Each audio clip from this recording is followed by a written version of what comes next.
Throughout American history, we've been told stories of larger-than-life heroes, men and women who shaped the nation with extraordinary courage, strength, and vision. But here's the real question. How much of what we know is fact, and how much is pure myth? Are these legends true accounts of history, or are they tales polished over time to inspire us? Today, we're uncovering the truth behind America's most legendary heroes. Welcome back to our channel, where we uncover the hidden truths of history. Today, we're re-diving into the world of America's legendary heroes, figures you've heard about in school, in folklore, and even in movies. From frontier warriors to mythical lumberjacks, these stories have stood the test of time. But what if much of what we think we know isn't entirely true? In this episode, we'll explore the fascinating blend of myth and reality behind America's most famous legends. When we think of America's legendary heroes, we picture towering figures both literally and symbolically who seem to embody the very spirit of a young and ambitious nation. But where did these legends come from? How did ordinary people, or sometimes entirely fictional characters, become household names that shaped the way Americans saw themselves? To answer that, we need to step back into the early days of America, a time when storytelling was more than just entertainment, but survival was identity. It was the glue that bound communities together across vast, untamed lands. Take Paul Bunyan, for example, the giant lumberjack with his colossal blue ox babe. On the surface, Paul Bunyan sounds like pure fantasy, folktale dreamed up to amuse workers around a campfire. But his story wasn't born out of thin air. In the 19th century, logging camps across the northern United States were filled with men facing back-breaking labor, dangerous conditions, and long, isolated nights. They needed stories to lighten the burden, to make sense of the harsh realities of frontier life. The lumberjacks began to exaggerate their own experiences, tall tales about cutting down forests in a single swing, or battling impossible storms with grit and muscle. Over time, these tales merged and grew into the figure of Paul Bunyan, a mythical character who wasn't just a logger, but the ultimate logger, larger than life and bigger than any challenge. And then there's Davy Crockett, often remembered as the king of the wild frontier. Unlike Paul Bunyan, Crockett was a real person, a frontiersman born in 1786 who became a folk hero in his own lifetime. He fought in wars, served in Congress, and ultimately died at the Battle of the Alamo. But the Davy Crockett, most people remember the one wearing a coonskin cap, swinging his rifle, and taming the wilderness single-handedly, was partly crafted by newspapers, theater productions, and later television. His fame grew not just from his deeds, but from the stories told about him. Stories that painted him as a man who embodied bravery, independence, and rugged American spirit. In this way, history and myth began to blend, turning Crockett from a person into a legend. John Henry is another powerful example, a figure whose story captures both heroism and tragedy. The legend says he was a steel-driving man, a railroad worker who raced against a steam-powered drilling machine, hammer in hand, to prove that human strength and determination could outmatch the cold efficiency of machines. He won the race, but the effort cost him his life. Scholars still debate whether John Henry was based on a real person or whether his story emerged from collective memory, shaped by African-American laborers who faced unimaginable hardships during the expansion of railroads in the 19th century. Whether real or imagined, John Henry became more than just a man with a hammer. He became a symbol of human dignity in the face of industrialization. A myth born from struggle, but carrying truths deeper than any official history book. What all these legends have in common is that they weren't just created for fun. They served a purpose. America in the 18th and 19th centuries was still forming its identity. Unlike Europe, with centuries of kings, knights, and ancient heroes, the United States was a new nation. It needed its own figures, its own mythology, to inspire pride and unity among people, who often felt more connected to their state or region than to the idea of a united country. The stories of Paul Bunyan, Davy Crockett, and John Henry gave Americans something to believe in, something that represented their values: strength, bravery, independence, and perseverance. But these legends also reveal something about the people who created them. They show us the fears and dreams of workers, farmers, and pioneers. They reveal the anxieties of a nation caught between wilderness and civilization, between man and machine, between myth and reality. These were not just bedtime stories. They were reflections of a society in motion, trying to make sense of its challenges through the power of storytelling. And storytelling was everywhere, spread through campfires, newspapers, dime novels, traveling theater shows, and eventually radio and television. Each generation retold these tales, adding details, exaggerating feats, and reshaping the characters to fit their own times. That's why Paul Bunyan could start as a simple lumberjack story and grow into a national folk hero. That's why Davy Crockett could be remembered not just as a politician and soldier, but as a frontier king. That's why John Henry could live forever in ballads, even if the real man behind the hammer was lost to history. In the end, the birth of America's legendary heroes was not about recording exact truths. It was about building identity. It was about creating a shared cultural memory, something that could unite immigrants, pioneers, and settlers across a vast and sometimes hostile land. These heroes were bigger than any one life. They were symbols of what Americans wanted to believe about themselves. When we hear these stories of America's legendary heroes, it's easy to get swept away by the drama, the courage, and the larger-than-life adventures. But to truly understand them, we have to ask the difficult question. How much of it is real history, and how much is pure invention? Because as inspiring as these figures are, the line between fact and fiction is rarely clear. And sometimes the myth has grown so powerful that it has completely overshadowed the truth. Let's start with Davy Crockett, the king of the wild frontier. The real Davy Crockett was indeed a remarkable man born in a humble cabin. He became a skilled hunter, a soldier who fought in the Creek War, and even a member of Congress. His political career was marked by his opposition to policies like Andrew Jackson's Indian Removal Act, a stand that cost him popularity but proved his independence. Yet the Davy Crockett most people know today isn't just the politician or the soldier, it's the heroic frontiersman who fought off wild beasts, carried his rifle Old Betsy, and went down in blazing glory at the Alamo.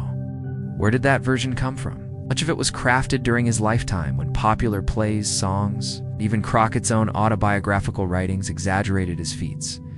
Newspapers turned him into a celebrity. Later, 19th century dime novels embellished his character further. And in the 20th century, Disney's television portrayal cemented the image of the coonskin-capped legend. What we're left with is a man who is both real and mythical, a mixture of history and performance that makes it almost impossible to separate one from the other. Then there's John Henry. The legend says he was a railroad worker, possibly a formerly enslaved man turned laborer, who raced against a steam-powered drill during the construction of a tunnel.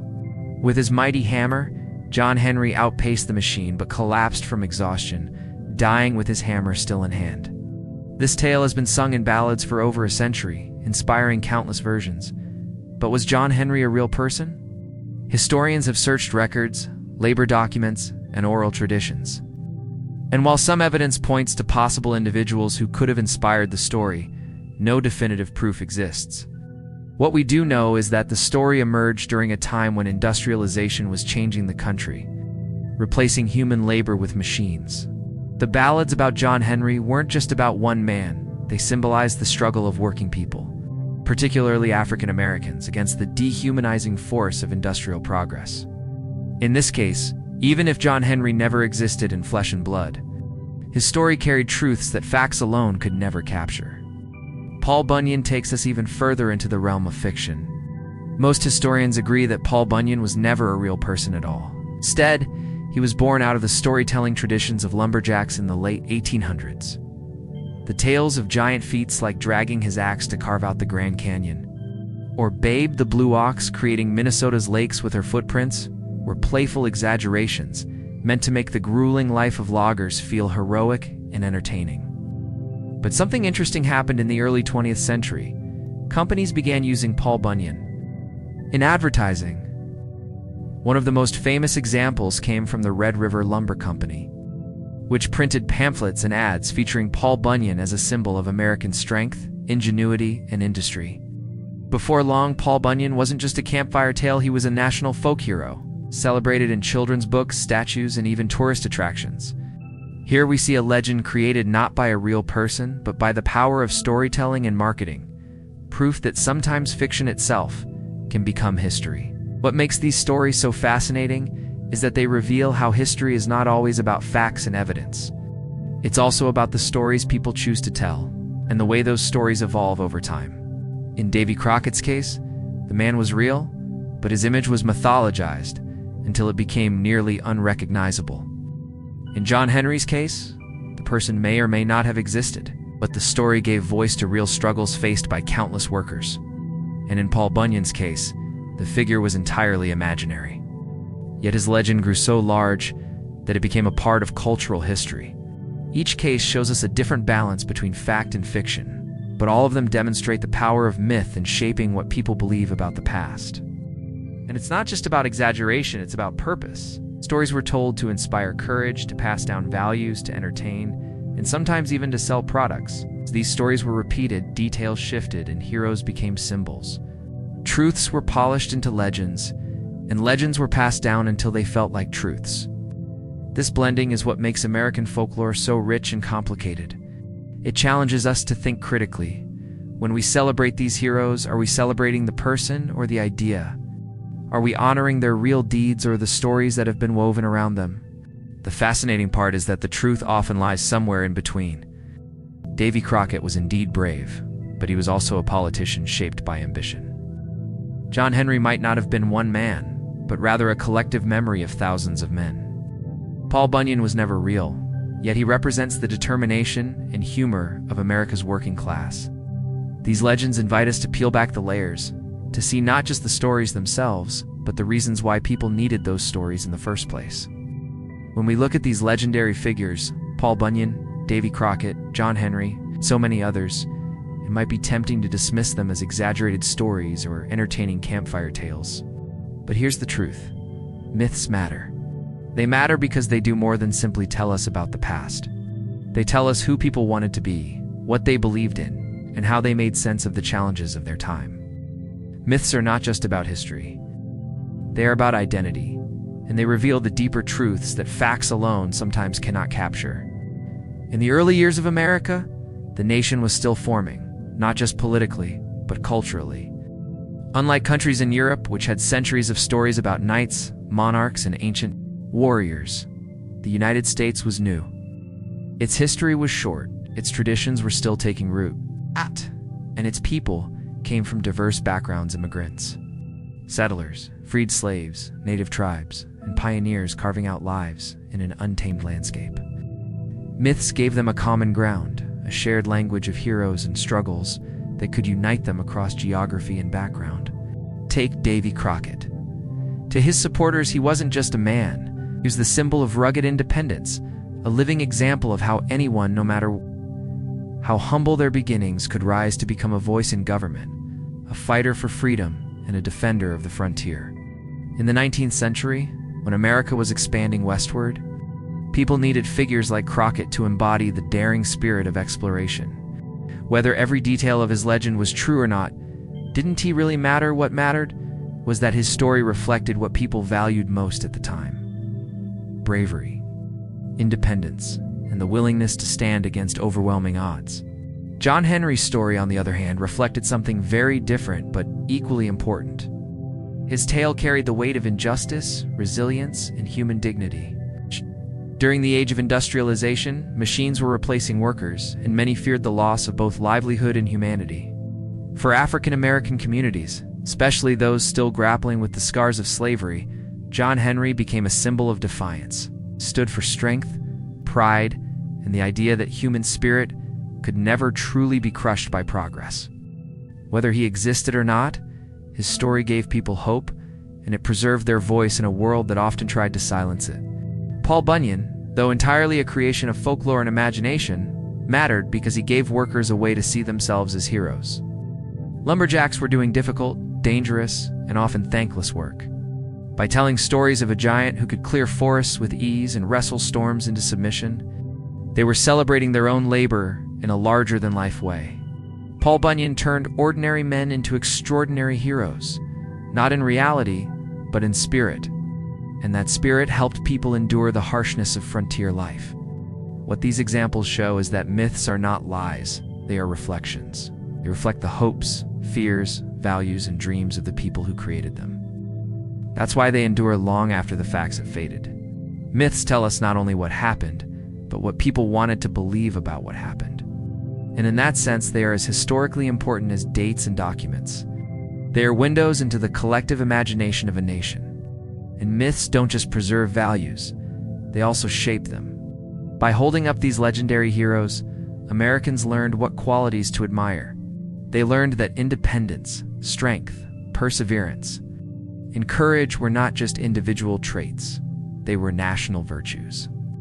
These stories reinforced what it meant to be American, and they did it in a way that textbooks and political speeches never could.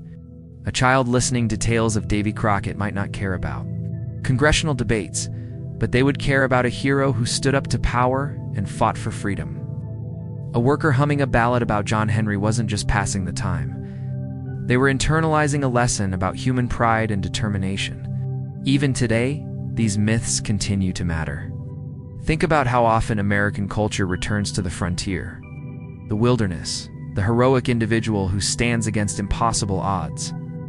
Movies, television shows, books, and even political campaigns draw on the imagery of these old legends.